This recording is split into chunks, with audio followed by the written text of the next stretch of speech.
പലപ്പോഴും താരൻ മാറുന്നതിന് വേണ്ടി തല മുഴുവൻ ഷേവ് ചെയ്ത് ചെറുപ്പക്കാർ നടക്കുന്ന കണ്ടിട്ടില്ലേ? ഷേവ് ചെയ്ത് കഴിഞ്ഞാൽ തലയിൽ വരുന്ന താരൻ പൂർണ്ണമായിട്ട് മാറുമോ? ഇല്ല എന്നുള്ളതാണ് വാസ്തവം.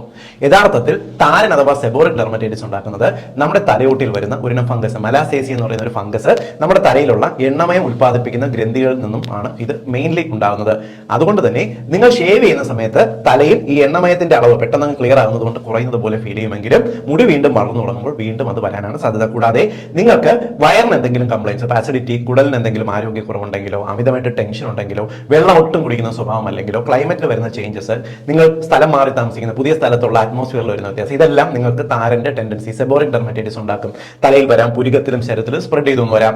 ഒരിക്കലും നമുക്ക് ഷേവ് ചെയ്തുകൊണ്ട് ഇത് മാറില്ല. ശരിയായിട്ട് ചികിത്സിച്ചാലേ മാറുള്ളൂ. എന്നാൽ ചികിത്സയോടൊപ്പം മുടി ഷേവ് ചെയ്യുന്നതിന് പകരം മുടിയുടെ നീളം കുറച്ച് നിർത്തി കഴിഞ്ഞാൽ തലയോട്ടിയിൽ കൂടുതൽ ഈ പൊടിയും ഈ ഇളകി വരുന്ന സ്കിന്നെല്ലാം അടിഞ്ഞു കൂടുന്നത് പെട്ടെന്ന് കഴുകുമ്പോൾ തന്നെ പോവുകയും പെട്ടെന്ന് ഈ താരം നമുക്ക് ട്രീറ്റ് ചെയ്ത് മാറ്റാൻ അത് സഹായിക്കുകയും ചെയ്യും.